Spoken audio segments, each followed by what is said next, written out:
Hello and welcome to a brand new episode of VMTV Vaults with myself, Kyle Dimond, and my guest for this episode, Mr. Jai Herbert, aka the Black Country Banger. Jai made his UFC debut last year. He was previously the Cage Warriors champion, where he defended that title in Birmingham against a former UFC fighter, King Carrizosa, and then he got the call up. He lost his debut to Francisco Trinaldo in a very competitive fight, and now is getting back in there. Now, by the time you are watching this interview, Jai has been announced as fighting Renato Moicano next, which is an incredible name, especially coming off a loss. It shows what a great performance he put in despite losing to Trinaldo, that he would get another shot against an opponent like Moicano. I'm rambling here, so without further ado, Mr. Jai Herbert. Right, Jai, let's start with, before we get on to your next fight in the UFC, let's go back to Cage Warriors when you beat Kane Carrizosa in Birmingham. For me, watching as a fan, it was like, you've won the world title by beating a top contender in Jack Grant, and then you've beaten a guy that they've got in to prove that you're that level. It seemed like a no-brainer. Like, I can't remember a time like it in Cage Warriors where I was like, okay, done, sealed, you're off to the UFC now. Was it like that for you? Yeah, I think it was. I thought I was going to get the shout after Jack Grant, to be honest with you, but that never happened. And then, obviously, they give me this guy from America who's been in the UFC, Ken Carrizosa. I was thinking, boom, I'm just gonna smash him. Like, no fucking about. I'm just gonna smash him, and then I'm going to the UFC. So then that's what I did. I got in there and actually did it. Like, so yeah. As soon as I'd beat him, I knew. Even though I think the UFC, they were still like saying they never had the space and all that stuff, but. I still knew I'd get in anyway, and then I got the phone call saying, "Oh yeah, they want to sign you," and I was happy. I was buzzing. Was there much of a wait between that fight and between being told that news? I think I got the so the fight was in November, I think it was, and I think I got the shout in like January, February. I think I got told, and What was then that? no. November, was it December or no? Because it was after New Year's Eve. So it was like nearly like a week in the new year. It was like a week in January, I think. I got told, I got like signed, and then the week after, Stevie Ray dropped out of the Dia Casey fight, and they were like, "Oh, do you want to jump on the London card and fight Dia Casey?" And I was like, "Yeah." What was that like? You know, after that wait, and then you get told, "Do you want to step in and fight March Casey at London?" Like, that's a big. I remember seeing that, and obviously you've got a big fight for your first fight anyway. Yeah. But I remember seeing that and thinking, that's a I massive think, opportunity. yeah, it was wicked, like, especially it was fighting in London, so I didn't have to do any traveling. I could just go like straight out. Well, just straight to London. I didn't have to travel overseas. Yeah, man, it would have been a good fight as well. Both stand-up fighters. It would have been an awesome fight. So I was really excited for that one. At the O2 as well. But I think a lot of people didn't. I think some people maybe think that I got like the sign me on like just for a short notice, like to step into fight the Casey. But I got signed before that. I got signed like just straight off, off my merit, Like I wasn't like to step in. But because it was like a week after I got signed, it seemed like I got signed for like to step in to fight DKC. Does that make sense? Yeah, totally. What was the conversations like? Was there a lot of conversations with you in the UFC after that in terms of, because to get offered a Jacasey fight and then for it not to happen, like in the end, like I said, in the end you got Trinaldo, which is another big opponent. So was there a lot of talk about you getting a big fight for your debut? No, I don't want any talk of that. It's just offers that I got. Like, I got that offer to fight DK, so I took it. And then the Chinaldo, they offered me a couple other guys before, and I said yes. But then them fights never happened. And they offered me Chinaldo, I said yes. And then the contract come through like a week after or something, and I signed it, and it was on and I just cracked on and got on with you. You know what I mean? So talk to me about that fight now that you've had a bit of time to reflect, because for me, again, watching you as a fan, I was like, okay, this is a big step. Like, Trinaldo's no joke to get as a first opponent for your UFC career. And I was so impressed by how well you hung in there with him. And then obviously that one punch that he lands. How have you reflected on the fight since? when you think about it?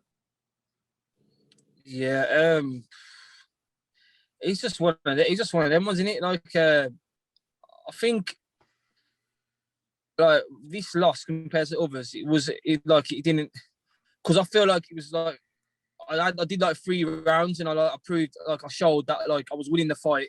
I nearly stopped him in the second. There was things there I should have done to finish the fight. I should have just stood him straight back up instead of going to his guard and taking his back. Maybe I should have just stood him straight up and carried on like on the feet. So there's little things I can look back on and think like, I did well. You know what I mean? And I showed that I'm capable. And it was just like that one shot that he caught me with, and he didn't outclass me or anything, or it didn't look like I didn't belong there. But I was still gutted, you know what I mean? Because it was just that one shot out of nowhere, and it was just like over, and I was like, oh shit, man! Like debut in the UFC, I was like, fuck, But I look back at it, I took positives from there, and I've looked at the negatives, and I worked on them, and I'm looking forward to showing like what I've been working on and my improvements. Like you said, I'm excited to do.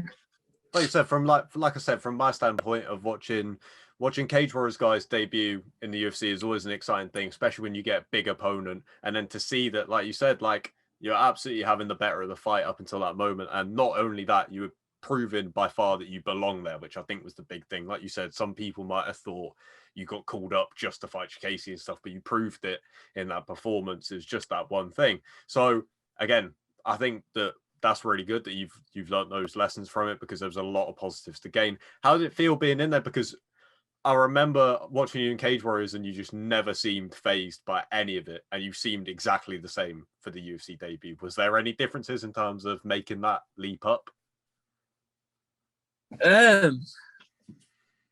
Nah, just like it was a bit. When I got in there, and I was in the cage and that, and before I walked out, and I was in the back.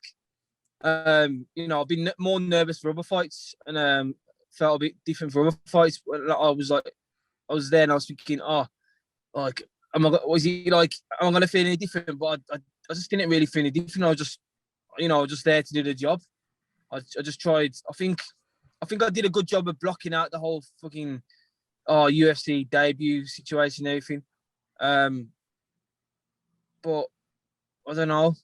It's hard one to explain, man. It's a bit of a hard one to explain for me. Like, I mean, I did a good job of like blocking it out and like not trying to get the nerves get to me and everything.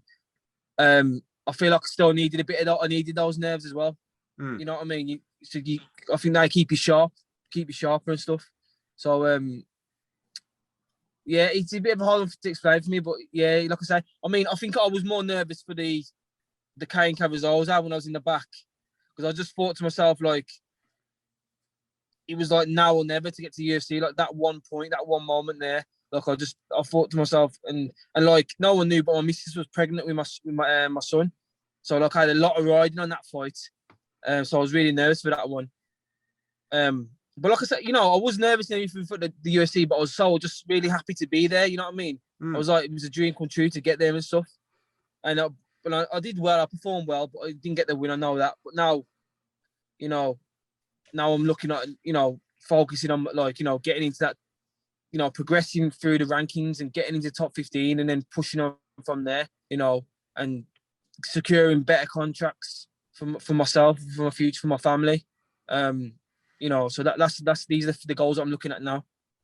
Yeah, definitely. I mean, I spoke to Aiden, which will come out a couple episodes before this, and Fabian as well, and just speaking about the whole Birmingham scene as a whole. And that's got to be something that massively benefits you as well when you're stepping in for a UFC debut against a top guy like Trinaldo.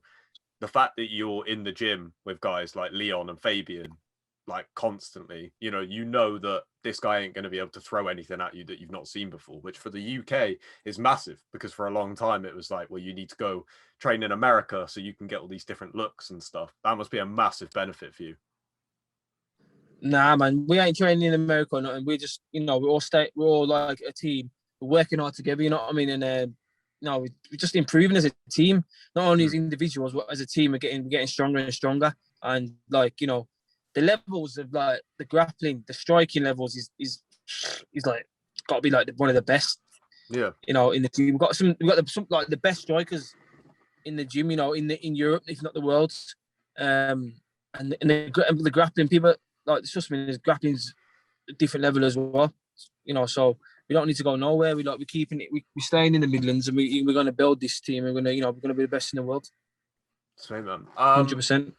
And of course, talking about upcoming fights, I know you've been in camp and stuff. Which, first of all, one of the things I spoke to Fabian about is it all seems like all of you guys have got such big fights coming up now. The mood in the camp must be incredible. He said about how, you know, when everyone's training together, that's when the morale is at its highest and stuff. So that must be just incredible to go through all of that together, where you've all got these massive fights coming up. Yeah, man, it's wicked, man. You know, like we've all got massive fights. We're all fighting on UFC, Bellator, you know, Cage Warriors. We're all like, you know, people we're headlining cards. You know, Leon's headlining. No, he's not headlining. He's co-main event, but he's fighting. You know, Nate Diaz. He's fighting. You know, and the fight before that, he headlined. You know what I mean? So like, you know, and then we got like others, you know, fighting top shows. You know, it's just mad. It's mad, man. But we all like see that, and we all like feed off it. You know what I mean? And it helps us. It all helps us, like, you know, want to succeed in that, and we all like it all rubs off on each other. You know what I mean? That success and that confidence, and it's just priceless at the minute, to be honest. Yeah, man. Obviously, for your next fight, no opponent announced as of yet. Hopefully, will be by the time this episode comes out, so people can get excited, because it'll be a big one. How do you feel going into this? Because, like you said, when we talk about the Trinaldo fight, you proved in that fight that although you didn't get the win, you deserve to be here, and that you can hang with guys like Trinaldo, who is a staple of the division at this point. So, how do you feel going into this one, man? I feel wicked, man. You know, I've been waiting for an opponent for ages. You know what I mean? So I've been still training. I wasn't sure whether I was going to get a short notice, like fight up with like for 3-4 weeks, like notice or something. So I've been staying sharp, you know, sparring, doing everything, you know, staying fit, and I feel like I've made wicked, like loads of improvements as well, not only in my striking but my grappling as well. And I just ain't gonna lose this next fight. Just not, you know, like, you know, I'm gonna go in there and put on a show, man, and make a statement, you know, and let people know I'm fucking here to stay. You know what I'm saying? Sweet. Jai, thank you so much for your time. Can't wait for your next fight, man. All the best. Respect, bro. Nice one. Cheers, man. Catch you in a bit, bro. Cheers, bro. Catch you in a bit, yeah, so. Yes. Thank you for watching this episode of VMTV Vaults with myself, Kyle Dimond, and my guest, Mr. Jai Herbert. For this episode, we cannot wait for Jai's fight.